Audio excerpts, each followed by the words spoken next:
నమస్తే అండి అందరికీ. ఎలా ఉన్నారు? అందరూ బాగున్నారా? నేను చాలా బాగున్నాను. మీరు కూడా బాగుండాలని మనస్ఫూర్తిగా కోరుకుంటున్నాను. ఈ వ్లాగ్ వచ్చేసి వెన్స్‌డే దగ్గర దగ్గర 1 వీక్ అయిందండి షూట్ చేసి. వాయిస్ ఓవర్ ఇయడం టైం లేక ఇప్పుడు వాయిస్ ఓవర్ ఇచ్చి అప్‌లోడ్ చేస్తున్నాను. ముందు రోజు ట్యూస్‌డే వర్షం పడింది. దానివల్ల మొత్తం వెదర్ కూల్‌గా అయిపోయింది. చూడండి పొద్దున్నే మా ఇంటి చుట్టూ వాతావరణం ఈ విధంగా అయితే ఉంది. పక్షుల అరుపులతో, ఆ గువ్వలు అరుస్తూ భలే సందడిగా ఉంటుంది. పొద్దున్నే ఇలా మిద్దె పైకొచ్చేసి ఒక్కసారి పైనంతా చూసుకుంటాను. అలా చూడడం వల్ల నాకు మనసు ఎంతో హాయిగా ఉంటుంది. ఆ చుట్టూ ఆ చెట్లు అయి చూసుకుంటే నాకెందుకో తెలియని ఫీలింగ్ బాగా హ్యాపీగా ఫీల్ అయితాననమాట. ఎంత కష్టమున్నా మర్చిపోతాను. అందుకే ఎంత పనున్నా పొద్దున్నే పైకొచ్చేసి ఒక 10-15 మినిట్స్ ఖచ్చితంగా అక్కడే ఉండి కిందకి వెళ్తాను. ఎందుకంటే అక్కడే నాకెక్కువ ప్రశాంతత దొరుకుతుంది. ఇక్కడ చూడండి పక్షులు ఎంత సంతోషంగా బాగా గాల్లో అలా విహరిస్తున్నాయి. ఒక్కసారిగా నేను కూడా అలా అయిపోతే బావుంటుందనిపిస్తుంది. ఎంత స్వేచ్ఛగా ఉన్నాయి. ఇంకా అప్పుడప్పుడే సన్‌రైజ్ అయితే వస్తుంది. నేను హాట్ వాటర్ అయితే తాగుతున్నాను. అలా వాకింగ్ చేస్తూ.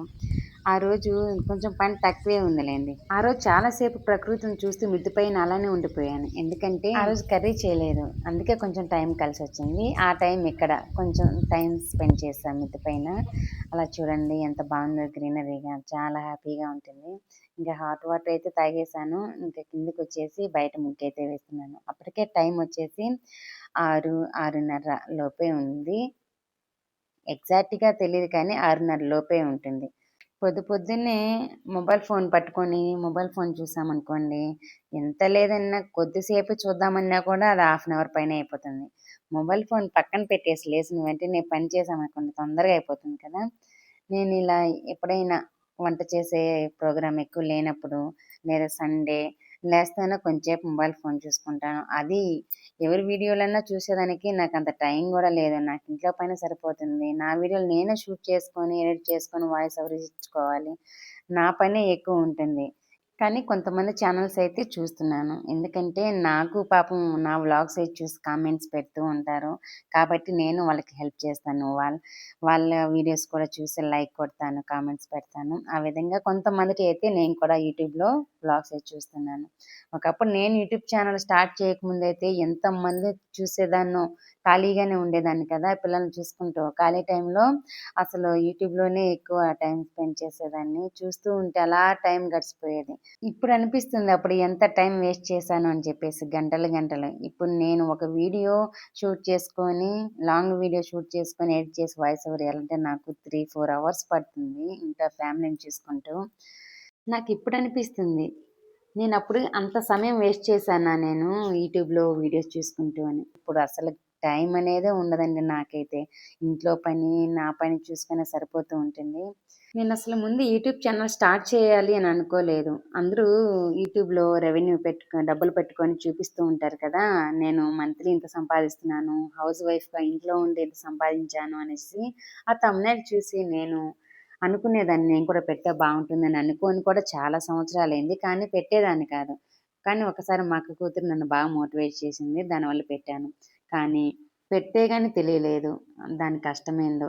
ఎంత కష్టపడుంటే వాళ్ళు ఎర్న్ చేసుంటారు యూట్యూబ్ నుంచి. ఇంకా నాకొచ్చే రోజు డబ్బులు చూస్తే నాకే మతిపోతుంది. యూట్యూబ్‌లో నాకొచ్చే వ్యూస్‌కి నేను ఎంత ఎర్న్ చేస్తున్నానో తెలుసా డైలీ? రూ. 1 లేదా ఒక్కొక్క రోజు రూ. 2, రూ. 3 అలా వస్తున్నాయి నాకు. వాటిని చూసినప్పుడు చాలా బాధేస్తుంది. నేను పడే కష్టానికి వచ్చే రెవెన్యూకి సంబంధమే ఉండదు.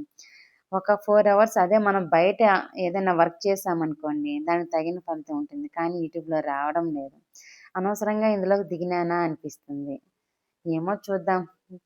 ఇంకా అలా దిగేసాను. దిగిన తర్వాత ఇంకా స్టాప్ చేయాలంటే కష్టంగా ఉంది. ఎంతో కష్టపడితే గాని మానిటైజేషన్ అవ్వలేదు. ఇంక దీన్ని ఇలా వదిలేయలేం కదా! చూద్దాం దేవుడు ఎప్పుడైనా మనకి హెల్ప్ చేస్తాడేమో, మన టైం కూడా వస్తుందేమనేసి నేను వెయిట్ చేస్తున్నాను. ఫస్ట్ పేమెంట్ వస్తే ఖచ్చితంగా నేను వీడియో చేసి పెడతాను. అది రావాలనే కోరుకుంటున్నాను. నేను కూడా ఎర్న్ చేశాను ఇంట్లోనే ఉండి ఒక హౌస్ వైఫ్‌గా అని చెప్పేసి అనుకుంటున్నాను. కానీ అది ఎప్పుడు దేవుడు తలుస్తాడో అర్థం కాలేదు. చూద్దాం. కష్టపడేది మన వంతు, ఫలితం దేవుడికి వదిలేయాలి. ఆ విధంగా అనుకోని నేను ఇంకా అలా వెళ్తూ ఉన్నాను. ఇంకా బయట ముగ్గేసి నేను బయట కడిగేసి ముగ్గేసి వచ్చాను. ఇంకా లోపలికొచ్చిన తర్వాత మా ఆయనకి రెడ్ రైస్, సోయా ఫ్రై, అలాగే చపాతీ చేశాను. అదే పెసరట్టు ఆ రోజు ఉప్మా పెసరట్టు చేశాను. అందులోకి పల్లీ చట్నీ చేశానండి. పెసరట్టు ఉప్మాలోకి కొంచెం పల్లీ చట్నీ గట్టిగా చేస్తే బావుంటుంది. సాఫ్ట్ ఇడ్లీలోకి అదే చట్నీ కొంచెం నీళ్ళు ఎక్కువేసి పలచగా చేసుకుంటే బావుంటుంది. నేనైతే ఆ విధంగా చేస్తాను. ఇంకా ఆ రోజు ఉప్మా పెసరట్టు కాబట్టి గట్టిగా ఉండాలి. అందులో మా ఆయనకు కూడా చట్నీ గట్టిగానే ఉండాలిలెండి. గట్టిగా ఉంటేనే ఇష్టపడతాడు. ఒక్కోసారి మా ఆయన కోసం చట్నీ గట్టిగా చేసి మేము తర్వాత నీళ్ళు వేసుకుంటాం. ఎందుకో మాకు అంత గట్టిగా ఉంటే ఇష్టపడననమాట నేను, పిల్లోళ్ళు. మా ఆయన వరకు గట్టిగా తీసిపెట్టి తర్వాత మేము నీళ్ళేసుకుంటాం ఇడ్లీలోకైతే. ఇంక పెసరట్టు ఉప్మా కాబట్టి అలాగే ఉంచేసాను గట్టిగానే. ఇంకా అన్నీ బాక్స్‌లో అయితే పెట్టేస్తున్నాను. స్నాక్స్‌కి ఆపిల్ కట్ చేసి పెడుతున్నాను. నైట్ డిన్నర్‌కొచ్చేసి డ్రై ఫ్రూట్స్ పెట్టలేదు ఆ రోజు. ఎందుకంటే మా ఆయనకి ఏదో పార్టీ ఉంది హోటల్‌లో అని చెప్పారు. ఇంకా నైట్ అక్కడ డిన్నర్ చేస్తారు కదా అని చెప్పేసి పెట్టలేదు. నేను పెట్టలేదు. మా ఆయన పెట్టి తినేసి పోతా అంటాడు. ఇంకా డిన్నర్ హోటల్‌కి పోతా ఉంటే మనం నడిచి తినిపోతే ఏం బావుంటది చెప్పండి ఇంకా. ఊరికే అనవసరంగా బిల్లు వేస్ట్ గదా! అందుకని నేను వద్దని జెప్పాను. మా ఆయన పెట్టమన్నాడు. ఆఖరికి నేను పెట్టలేదు. అక్కడ అక్కడే తిను, చపాతీలు తిను పో. ఆయిల్ ఫుడ్ ఏమి ఎటు తినవు గదా! ఏమి జంక్ ఫుడ్డు. చపాతీలన్నా తిను అని చెప్పా. నట్స్ తినేసిపోయి అక్కడ వాళ్ళ ముందు ఖాళీగా కూర్చుంటే ఏం బావుంటుంది. వాళ్ళంతా తింటూ ఉంటే, తిను అని చెప్పేసరికి సరేలే అని జెప్పేసి ఒప్పుకున్నాడు. ఆ ఒప్పించడానికే నాకు 5 మినిట్స్ పట్టింది. కానీ మా ఆయన కూడా కరెక్టే. పాపం డైలీ వర్కౌట్ చేసుకుంటాడు కాబట్టి, అలాంటి ఆయన డైట్ ఏదైతే రెగ్యులర్‌గా తింటాడో అదే తినాలి. ఇంకా అది ఫాలో అవ్వకుండా వేరే వేరే తిన్నారనుకోండి, కొంచెం వాళ్ళకి సాటిస్ఫాక్షన్ ఉండదు. ఎక్సర్సైజ్ చేస్తారు కదా! అది నాకిప్పుడు అర్థమైతుంది. నేను చేస్తున్నా కాబట్టి నాకు అర్థమవుతుంది. అందుకేనేమో మా ఆయన పాపం తినండి అని నేనిప్పుడు అనుకుంటున్నాను. ఇంకా మా ఆయనకి లంచ్ బాక్స్‌లో స్నాక్స్ బాక్స్ వరకు పెట్టాను. ఈవినింగ్ వరకు. నైట్ పెట్టలేదన్నాను కదా! ఇంక తర్వాత పెసరట్లోకి ఉప్మా అయితే ప్రిపేర్ చేస్తున్నాను. ఉప్మా పెసరట్టు చాలా బావుంటుంది కదా! హెల్త్‌కి కూడా చాలా మంచిది. మా పిల్లోళ్ళైతే ఉప్మా పెసరట్టు తింటారు. ఎప్పుడన్నా అడుగుతాడు మహేష్ అయితే, లోపల ఉప్మా పెడతారు కదా మమ్మీ అది చెయ్యి, గ్రీన్ దోస అని అడుగుతాడు. వాడికి పెసరట్టని తెలీదు. నేనెంత చెప్పినా మర్చిపోతాడనమాట. గ్రీన్ దోస అనే చెప్తూ ఉంటాడు వాడు. ఇంకా వాడి కోసం చేసి పక్కన పెట్టాను. అంటే తయారు చేసి పక్కన పెట్టానంతే. ఇంకా వేసుకొని తినలేదు. ఎందుకంటే అప్పటికే మా పిల్లలు ఇంకా నిద్రపోతున్నారు. రోజు నిద్ర లేట్‌గా లేస్తారు. హాలిడేస్ కదా! పడుకోనీలే అని చెప్పేసి పాపం వదిలేస్తాను. ఇంకెటు స్కూలుకెళ్ళే టైంలో తొందరగా లేపేస్తాం కదా! హాలిడేస్ అప్పుడన్నా బాగా కంటి నిండా నిద్రపోతే వాళ్ళకి బావుంటుంది ఆరోగ్యం అని చెప్పి పడుకోనిస్తాను. ఎటువంటి డిస్టర్బెన్స్ రాకుండా పని చేసుకుంటాను ఇంట్లో. వాళ్ళకి డిస్టర్బెన్స్ అయితే తొందరగా లేసేస్తారేమో అని చెప్పేసి అస్సలు సౌండ్ రాకుండా చేసుకుంటాను ఎర్లీ మార్నింగ్ అయితే. ఇంక వాళ్ళు నిద్రలేసిన తర్వాత మరీ సౌండ్ రానంతగా ఏం చేయను. సౌండ్‌లొచ్చినా పర్వాలేదని చెప్పేసి బాగా దబిడి దిబిడిగా అన్నిటివి చేసేస్తాననమాట. సౌండ్‌లొచ్చినా పర్వాలేదంట. ఇంకిన హెల్మెట్ మర్చిపోయాడు. అంటే ఆయన ఒకటి పెట్టుకోనున్నాడు. వాళ్ళ సార్‌ని డ్రాప్ చేయాలంట నైట్ పార్టీ అయిపోయిన తర్వాత వాళ్ళ ఇంటి దగ్గర డ్రాప్ చేయాలంట. ఖచ్చితంగా మీరే నన్ను మా ఇంటి దగ్గర డ్రాప్ చేయాలి ఈశ్వర్ సార్ అని అడిగేసరికి ఇంకా ఓకే అని ఒప్పుకున్నాడు. ఇంకా నా హెల్మెట్ ఉంటే ఎత్తుకెళ్ళిపోతున్నాడు. ఇంకా ఎనకాల కూర్చున్న వాళ్ళు కూడా హెల్మెట్ పెట్టుకోవాలి కదా! అందుకని ఇంక బండాపు మరి హెల్మెట్ ఎత్తుకెళ్ళిపోతున్నాడు. ఇక్కడ చూడండి ఈ పువ్వులే నేను చెప్పింది. అసలు ఎంత బావున్నాయి గదా! అసలు చూడటానికి కలర్ గాని, ఆ వాసన సువాసన వస్తూ ఉంటుందండి. ఆ చెట్టు కాడికి పోతే చాలు అసలు ఎంత మంచి సువాసన వస్తుందో. ఇంకా పువ్వు తీసేసి ఇంకా తులసి చెట్టుకి పెట్టాను. తులసి చెట్టు లోపలుంది కదా! దాన్ని బయట పెట్టాను. ఎందుకంటే లోపల కప్పలొచ్చి తులసి చెట్టులో పండుకోనున్నాయి. ఆ కప్పల కోసం పాములొస్తున్నాయి. అందుకు మా ఆయన చెప్పాడు, "తులసి చెట్టు బయట పెట్టేసేయి. ఇంకా పాములొస్తున్నాయి కదా! వాటి కోసము ఎనకాల మెస్ కొట్టి గేట్‌కి ఒక షీట్ కొట్టేంత వరకు బయటే ఉంచు. కావాలంటే మళ్ళా లోపల పెట్టుకొని పూజ చేసుకుందులే" అన్నాడు. ఇంక అప్పటి నుంచి నేను బయట పెట్టేసాను. ఇంకా మా ఆయన అటు వెళ్ళిపోయిన తర్వాత గేట్‌కి బీగాలేసేసుకొని ఇదో ఇంట్లో కసువు తోసేస్తున్నాను. కసువు తోసిన తర్వాత ఇల్లంతా మాప్ పెట్టేసానండి. డైలీ మాప్ పెడతాను. మాప్ పెడితే దానికుండే ఆనందమే వేరు. క్లీన్‌గా కనిపిస్తుంది ఇల్లు మొత్తం. చాలా బావుంటుంది చూడటానికి. అటు ఇటు తిరుగుతూ చూసుకుంటాను నేను మాప్ పెట్టిన తర్వాత. బాగా ఇల్లనేది నీట్‌గా ఉంది కదా! అని అనిపిస్తుంది. ఇంకా పూజా గదిలో క్లీన్‌గా ఉన్న ఫ్రైడే పూజ చేసినప్పుడు అసలు ఎంత బావుంటుందో పూజ గదైతే. ఎప్పుడైనా ఖాళీగా నేను కింద కూర్చొనుని ఎడిటింగ్ చేసుకుంటూ ఉన్నా కూడా లేసి మరీ వెళ్ళిపోయి అదే పనిగా వెళ్లి చూస్తాను. అక్కడికి వెళ్లి చూస్తే అదేదో తెలియని ఆనందం. ఎప్పుడైనా ఇల్లు గాని, దేవుని గది గాని క్లీన్ చేసుకున్న తర్వాత నాలాగా ఎంతమంది చూసుకుంటారు చెప్పండి? కామెంట్ చేయండి చూద్దాము. అంటే అదే పనిగా దగ్గరికి వెళ్లి మరీ చూసుకుంటాను నేనైతే. ఒకవేళ నాలాగా ఎవరైనా ఉంటే కామెంట్ చేయండి. నేను కూడా ఉన్నాను సిస్టర్. అదే విధంగా క్లీన్ చేసుకొని చూసుకుంటూ ఉంటానని కామెంట్ చేయండి. చూద్దాం నాలాగా ఉన్నారా లేదనేసి. ఎందుకంటే చాలామంది పనైపోయిన తర్వాత ఇంక అక్కడికి వదిలేస్తారు. క్లీన్ చేసేసాం కదా అనేసి.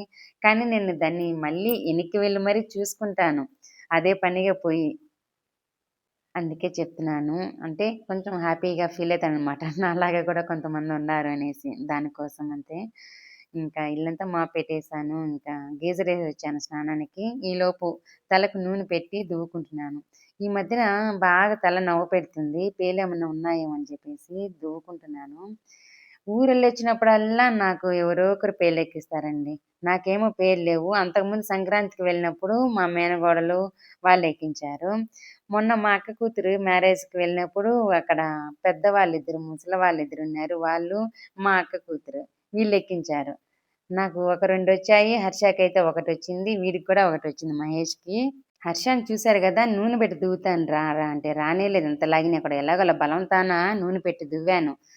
వాడు చెప్పిన మాట వినడు. వాడు కొట్టించుకొనైనా కొట్టించుకుంటాడు గానీ అస్సలినడు. వీడు పెద్దోడైతే గట్టిగా అరిస్తే పాపం సైలెంట్ అయిపోతాడు. ఇంటాడనమాట. చిన్నోడే రౌడీ. ఇంక పెద్దోడైతే టీవీ చూడాలనే ఆనందంలో ఎక్కువ సేపు దువ్వించుకోలేదు. Please mummy ఎళ్ళిపోతాను. వద్దు నాకు లేవు అంటున్నాడు. ఉండురా దువ్వుతాను అని చెప్పేసి దువ్వితే వాడికొకటొచ్చింది. ఇంక నేను దువ్వుకొని జడైతే వేసుకున్నాను. ఇంకా స్నానం చేయొచ్చిన తర్వాత ఇదో పెసరట్టయితే పిల్లలకేసి పెడుతున్నాను. ఫస్ట్ హర్షకేసి పెడతాను. పాపం చిన్న పిల్లోడు ఆకలంటూ ఉంటాడని. అందులో ఆకలి కూడా ఉండలేడు హర్ష. అందుకని పాపం ముందు హర్షకే పెడతాను. చిన్న పిల్లోడు కదా!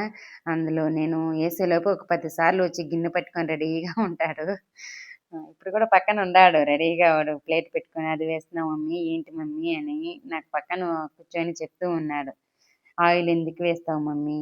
అది ఇన్‌సైడ్ ఎందుకు పెట్టావు మమ్మీ ఉప్మా? అని అన్నీ తెలుసుకుంటూ ఉంటాడు వాడు పక్కనే ఉండి. ఇంక ముందు వాడికేసిచ్చేసాను. తర్వాత మహేష్‌కి కూడా వేసిచ్చేసాను. నెక్స్ట్ నాకు.